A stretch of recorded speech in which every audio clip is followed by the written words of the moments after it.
Hey there, my name is James. How are you doing today?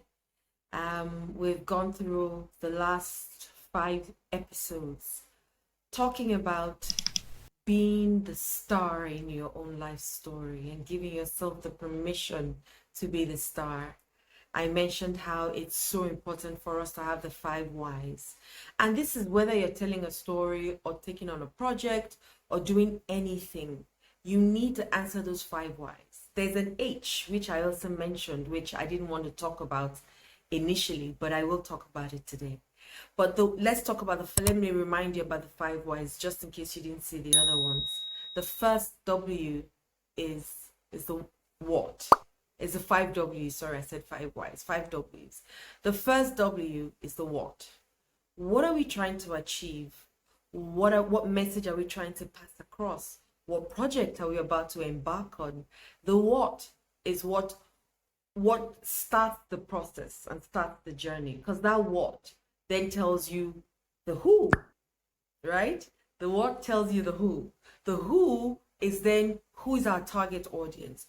Who do we want to reach? What do we want people to feel? What do we want people to see? What do we want people to think? What do we want people to say? What do we want people to do after listening, or, at the end? So we're starting with the end in mind. What are we trying to achieve? Then the who. Who is this for? Who is our target audience? Who are we trying to speak to? Who is this project going to help? Then it was the where. Where is it going to happen? No, it was the when before the where. When is it going to happen? And I said to you that the when has to be now, especially since you're telling a powerful story about yourself, because the mind only knows now. The mind doesn't know tomorrow. It only knows now, because that's the only thing we have, our now. Yesterday is gone. Tomorrow hasn't come. All we have is now. And every time, even if we're in tomorrow, it will still only be now. So when? Now. Because your mind only understands now. The next W is where. I asked, where would you like this story to happen? Where in the world? Where? Now that the world is global, we can go anywhere, we can do anything. Where do we want it to be? Is it going to be on social media? Is it going to be in a text message? Is it where? Where do we want this project to be deposited or deployed, or or absorbed or seen or heard? Where? And the last W was why. And that why is like your fuel. That why is what keeps you going, even when you don't want to. That why is like the discipline. That why is the reason for what you're doing. And so when you have sleep, you can't sleep at night, and you have it at the back of your mind.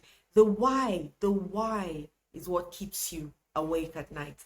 That why is what gets you going in the morning. That why is what pushes you even when you are sick. I used to say to myself, Adeola, you don't need to like it, you just need to do it. So get up now and do what you need to do. That why was what was propelling me.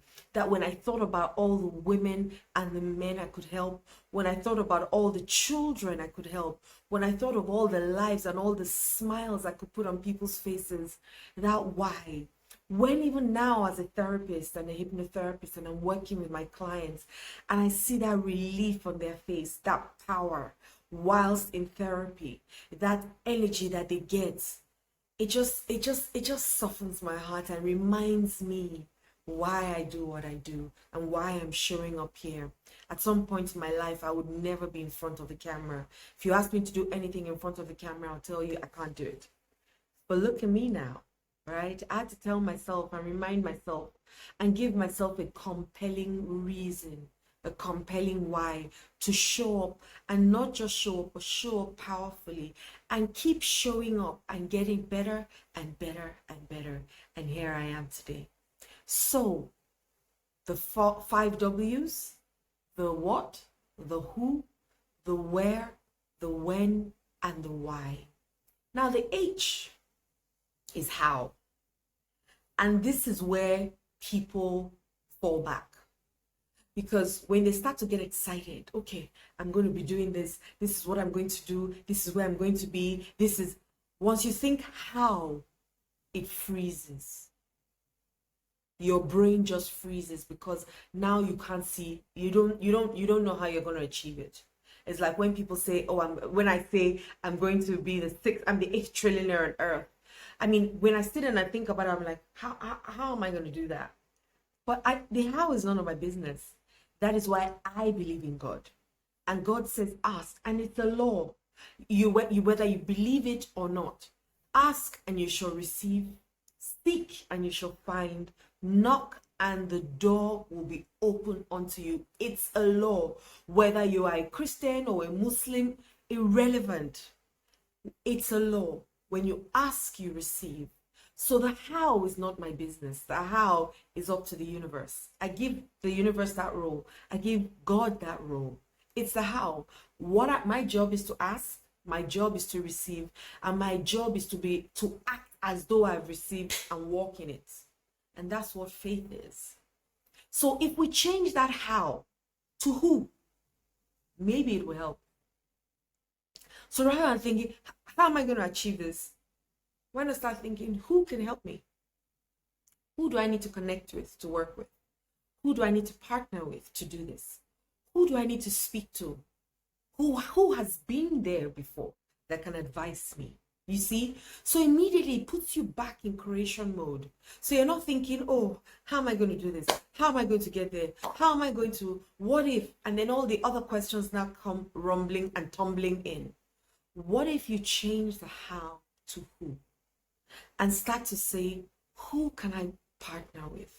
Who can I collaborate with to do this project for me? Who has been there before that I can learn from, that I can speak to and will advise me? Who can support me? Who can? And immediately, the universe starts to show you who. You might be watching TV and see somebody. You might be walking on the street and somebody passes you by and stops to talk to you. It might be at work. You share it with somebody and somebody says, oh, I know somebody who can help you. You start to connect with the who rather than the defeat of the how.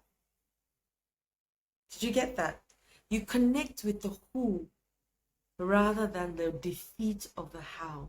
Because that's where fear creeps in, that's where anxiety creeps in, that's where everything, and you are demoralized, you're deflated, you get depressed, and you know, all the D's that don't serve you. But let's change that how to who. So it goes back to your 5 W's, doesn't it? It goes back to the who there. It's not, you change the words around from how to who. And immediately you start to feel like, I got this, I can do this. And I know you can do it. What I hope is that you know that you can do it. And you see, for me, I didn't know any of these things just 2 years ago. And even up until today, when I was studying, I was like, my mind was just expanding. And I was like, wow. I got out my notebook and I was writing things. I've heard it over and over. Today, it sounded different. And I was writing and I was like, yes, this is what I need to do now. Excited. There was some time in my life where I never even used to listen to any audiobooks, read any books, nothing. I would watch TV, watch the news, complain and complain and complain, listen to sub stories, gather with miserable people who just had miserable things to say, and would have a pity party and, you know, wallow in our sorrow. But look at me now. Life can really, really change in the twinkling of an eye if you put in the work. So it's not just in the writing the story. The writing the story is phenomenal because it starts from there. Once you can write it, once you can see it and you put it down, you can connect with it, and you can connect with it every day. But there's the action part as well. There's the action part. So yes, imagination is phenomenal, but there's an action part. There are things that you might need to do. There's skills that you might need to get. There are people you might need to connect with. There are places you might need to go to. You know, there are courses you might need to do. There are mentors that you might need to go and meet. There are people who have been there before, who can teach you or give you advice on how to do certain things. That's the part, and that's why even God that can read your heart still says ask. There's a participation and an action that must come from you. So get up today. Remember, you have 5 W's. Forget the H. Forget it and swap that H to one of the W's, which is the who. Right? So you start with who and end with who. Okay? My name is Adeola, and I've really enjoyed myself talking about these W's. I'm going to be back again very soon, sharing more information and dishing new content out. I love you. Have a wonderful day.